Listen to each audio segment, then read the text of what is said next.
parler de ce qu'il y a dans le bouquin. Donc, vous allez trouver deux grandes parties dans l'ouvrage. La première qui est classée en fonction de votre statut actuel. Vous êtes photographe amateur non professionnel, ou vous êtes photographe auteur, ou vous êtes artisan. Ce sont les trois grandes possibilités. Dans ce cadre-là, et pour chaque possibilité, les mêmes questions. Je suis amateur, est-ce que j'ai le droit de vendre un tirage original? Je suis amateur, est-ce que j'ai le droit de faire des photos de mariage? Est-ce que j'ai le droit de céder des droits sur une photo à un magazine? Est-ce que j'ai le droit d'aller accepter une commande de photos scolaires, etc. Même question pour un amateur, même question pour un auteur, et même question pour un artisan. Et vous trouverez chaque fois les réponses argumentées, c'est-à-dire en droit. Si on vous dit un amateur ou un auteur n'a pas le droit d'aller faire des photos de mariage, pourquoi? Parce qu'une photo de mariage c'est considéré comme un acte commercial, et que pour faire un acte commercial, il faut être commerçant. Okay, donc ça, c'est un petit peu la première partie. Chaque fois que vous vous poserez une interrogation vraiment précise par rapport à quelque chose qu'on vous demande de faire et dont vous ne savez pas si vous avez le droit ou pas, eh bien vous trouverez dans cette première partie-là la réponse très concrète. Deuxième partie, ça c'est l'étape suivante. Vous êtes amateur, vous voulez passer professionnel, quel statut choisir? Et c'est là en général que les choses se compliquent un petit peu, parce qu'on trouve d'abord sur Internet, dans les forums, tout un tas de réponses plus ou moins justes et surtout plus ou moins précises. Le but étant de trouver d'abord le statut qui est le plus adapté au type de photo qu'on veut faire, et dans la mesure du possible de prendre aussi un statut qui financièrement n'est pas une ruine. En gros, si un statut d'auteur qui est souvent financièrement et fiscalement utile et avantageux est suffisant, c'est pas la peine d'aller prendre un statut d'artisan qui lui vous coûte beaucoup plus cher. Donc en fonction, les deux parties sont interactives. La première partie vous permet de déterminer ce que peut faire l'auteur, et donc si ce que vous voulez faire rentre dans le champ d'action d'un auteur, eh bien c'est parfait, vous pourrez choisir ce statut-là. Et dans la deuxième partie, vous saurez comment le faire en pratique. Comment faire votre déclaration d'activité, quel régime fiscal vous devez choisir, quelles sont les implications au niveau fiscal, comment faire votre comptabilité, etc. Donc ça, c'est vraiment du pur pratique pour le photographe qui veut s'installer. Au milieu de ça, vous avez des parties qui concernent les tirages originaux. Pourquoi? Parce que le tirage original a beaucoup d'implications au niveau légal.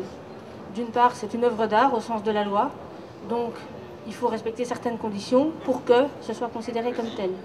Quand c'est considéré comme tel, je vais évidemment détailler un petit peu, quand c'est considéré comme une œuvre d'art, vous avez des implications fiscales. Il y a un taux de TVA qui est plus important, qui est plus intéressant, il y a des déductions d'impôts pour les sociétés qui vous achètent des tirages, etc. Alors, l'amateur, qu'est-ce qu'il peut faire? Il peut déjà, ce qu'il pourra faire, il ne pourra le faire qu'à titre occasionnel. En gros, si vous êtes amateur et qu'un jour, quelqu'un tombe amoureux d'une de vos photos et vous demande « Ah, est-ce que je peux l'acheter? Ça m'intéresse, j'aimerais vraiment te l'acheter », ne lui dites pas « Ah non, non, je suis désolé, je suis pas professionnel et j'ai pas le droit ». C'est faux, vous avez le droit. Le tout est que ça reste occasionnel, exceptionnel. À partir du moment où c'est une activité vraiment exceptionnelle, rien ne vous empêche de le faire pour deux choses. Un, la vente d'un tirage original, et deux, je ne sais pas, le rédacteur en chef d'un magazine qui tombe sur votre photo et qui en a absolument besoin pour illustrer un article, vous dit, vous ne pourriez pas me céder des droits sur cette photo? Oui, pareil, vous pouvez le faire. Et vous pouvez le faire toujours à titre occasionnel. Alors qu'est-ce que ça veut dire à titre occasionnel? Il n'y a nulle part dans la loi un document qui dit ah ben voilà, lorsque l'auteur amateur aura vendu 3 photos dans l'année, il sera considéré comme professionnel. Non, c'est du bon sens. Alors le bon sens, c'est eh bien, vous allez le faire une fois, 2 fois, 3 fois, pas de problème. Si par contre vous créez un site internet avec une galerie en ligne, un mode de paiement en ligne, tout organisé pour vendre des photos, à un moment ça passera plus.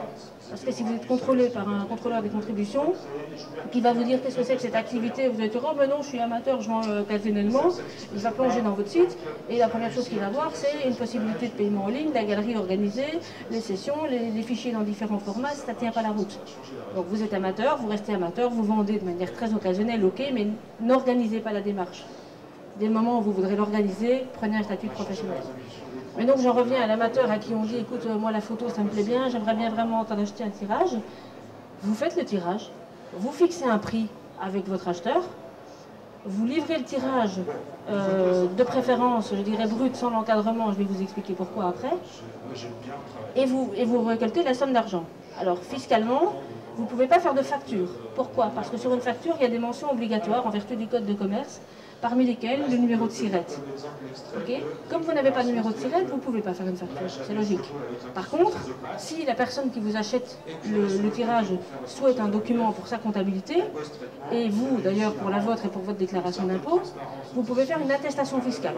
Tout ce qui est tout simple, je sous-signé, monsieur, madame, machin, domicilié à telle adresse, déclare avoir vendu la photo un tel, vous pouvez la reproduire en tirage original numéroté un tel, à monsieur ou madame un tel, pour la somme de autant, signé, daté, copie de votre pièce d'identité en annexe, vous donnez l'original à votre acheteur et vous gardez votre partie, votre copie.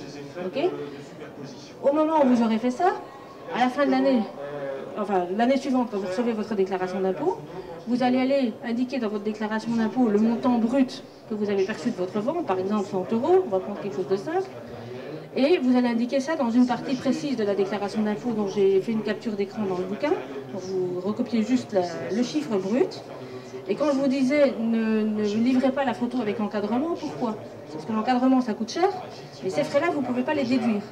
C'est-à-dire que comme particulier, comme vous n'êtes pas dans une démarche professionnelle avec une comptabilité précise, vous ne pouvez pas commencer à déduire de manière exacte les frais d'encadrement et les frais de tirage. Vous déclarez ce que vous avez reçu point à la ligne. Donc vous, votre intérêt, c'est de faire le moins de frais possible. Okay. Donc vous dites à votre acheteur, ok, moi je te fais la vente, mais je te livre le tirage sur papier, je le signe, je le numérote, et puis tu te débrouilles pour l'encadrer. Comme ça limite vos frais. Vous aurez peut-être 20 €, 25 € de tirage si c'est du beau papier, mais au moins le reste est pour vous. Okay. Donc vous déclarez, et ce montant-là, à déclarer dans les bénéfices non commerciaux, non professionnels, sera ajouté à votre base imposable et ce sera bon. Vous faites ça 3 fois, 4 fois, 10 fois dans l'année, ok. Si tout d'un coup ça devient vraiment habituel, non seulement vous aurez l'obligation de prendre un statut, mais vous aurez intérêt à prendre un statut. Pourquoi? Parce qu'en prenant un statut, vous pourrez tenir une comptabilité plus détaillée, et selon le régime fiscal que vous allez prendre, vous pourrez commencer à déduire vos frais d'encadrement, vous allez vous acheter un boîtier à 4 000 €, vous allez déduire votre boîtier, vous allez aller faire un shooting n'importe où, vous allez avoir des frais de déplacement, vous allez les déduire aussi, et ainsi de suite. Et à ce moment-là, vous aurez une démarche beaucoup plus précise, où vous ne serez imposé que sur le bénéfice réel que vous retirez de votre vente. Okay. Donc ça, comme amateur, c'est la première chose que vous pouvez faire. Deuxième chose que vous pouvez faire, c'est la cession de droits. Je reprends l'exemple du magazine local, régional ou même national qui est amoureux d'une de vos photos, qui vous contacte par votre site internet et qui vous dit votre photo me plaît, moi je voudrais la publier pour tel article, ok très bien, ça coûtera autant. Vous essayez de négocier un prix correct parce qu'il n'y a pas de raison de l'offrir, hein, tout travail à sa valeur. Et vous livrez le fichier numérique par mail tout simplement au magazine en question, qui lui doit vous faire une note d'auteur, éventuellement vous pouvez la faire vous-même, et qui lui est alors considéré comme votre diffuseur. C'est-à-dire en gros, c'est lui qui va diffuser la photo pour la livrer au public, si on veut dire, et en vertu de la loi, il est obligé de retenir les charges sociales sur cette session, d'y ajouter, on va reprendre un exemple facile d'une session pour 100 €, il est obligé d'y ajouter 1 €, ce qu'on appelle la contribution diffuseur, c'est une petite participation des diffuseurs à la sécurité sociale des auteurs. Il va payer ça à la GESA, qui va s'occuper de récupérer les cotisations sociales des artistes, et il va vous verser ce qui vous revient. Et vous allez déclarer ça exactement comme dans mon premier exemple. Okay. Et peu importe de nouveau vos frais. Si c'est une photo aérienne et que vous avez payé 140 € pour que le pilote vous emmène, tant pis pour vous. Mais vous déclarez les 100 € que vous avez perçus. Enfin, les 100 € de la session. Peu importe si les charges ont été retenues. Voilà, ça ce sont les deux choses que peuvent faire les professionnels sans difficulté. Les amateurs sans difficulté. Après, est-ce qu'un amateur peut imprimer des cartes postales avec ses photos et aller les vendre chez tous les commerçants du quartier? Non, pourquoi? Parce que ce genre de prestation est défini comme un acte de commerce. Alors en vertu du code de commerce, l'acte de commerce c'est notamment, parmi une longue liste, le fait d'acheter un produit et de le revendre avec une marge bénéficiaire en l'ayant transformé ou même sans le transformer. D'accord? Vous prenez une photo, vous faites une carte postale, vous l'imprimez chez votre imprimeur à vous en faites 5000 exemplaires, ça c'est l'achat. Ensuite vous allez le diffuser avec une marge chez les commerçants du quartier, c'est la revente. Ça c'est un acte de commerce. Et un amateur ne peut faire aucun acte de commerce sans être commerçant. Donc, l'amateur ne peut pas imprimer lui-même ses cartes postales et les vendre. Même raisonnement pour des posters, etc. Tous les produits qui ne sont pas des tirages originaux, on ne peut pas le faire. Okay. Alors, je ne vais pas vous dire que si vous vendez exceptionnellement une carte postale, le monde va s'écrouler, parce qu'en pratique, personne ne le saura. Mais même démarche, un peu de bon sens, si vous commencez à proposer des cartes postales sur votre site d'amateur, ça ne passera pas. Est-ce qu'un amateur peut faire des photos scolaires? Non, pour la même raison. Quand vous faites des photos scolaires, vous vendez des tirages à des parents. Vous vendez des produits, des tirages ordinaires. Pour la même raison, vous ne pouvez pas. Doublement, parce que la matière de la photo scolaire est très réglementée. En fait, ils ont pris au niveau du ministère de l'Éducation des circulaires pour limiter les conditions, en fait, une sorte de cahier des charges qui s'impose à tous les photographes artisans, donc commerçants, qui vont faire des photos scolaires, pour essayer d'éviter que la photo scolaire ne soit prise comme un tremplin pour constituer une clientèle. Donc l'idée, c'est que le photographe scolaire peut venir faire les photos, vendre les photos de classe. Il doit déjà y avoir un accord des parents et des enseignants pour qu'on prenne aussi des photos individuelles des enfants, parce que ce n'est pas toujours le cas.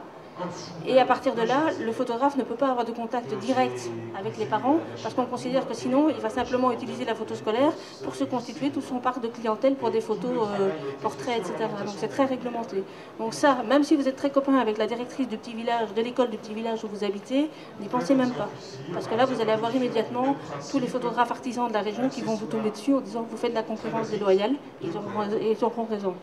Mariage, c'est de la photo sociale.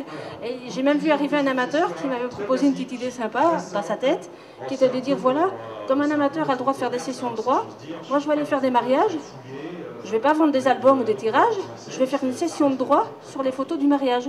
Et comme ça j'ai le droit, je fais ça 2 fois par an, tout va bien. À part que non, pas du tout. Parce qu'en fait, quand on fait une session de droit, on vend à un diffuseur, qui lui va diffuser dans le public. Est-ce que vous, amateurs, qui allez soi-disant faire des sessions de droit aux mariés, vous allez expliquer aux mariés qu'ils doivent retenir les charges sociales, ajouter les 1% diffuseur, payer tout ça à la GSA? Ça n'a pas de sens. Déjà, ils ne le feront pas. Deuxièmement, les diffuseurs ne vont pas diffuser dans le public. Les diffuseurs diffusent dans la famille, par définition. Donc on n'est pas dans une session de droit. En réalité, ce que me proposait ce photographe, c'était de dire, je vais faire une vente du produit qui est le CD qui contient les photos, et faire passer ça comme une session de droit. Mais ça ne va pas. Ok, donc un mariage pour un amateur, hors de question.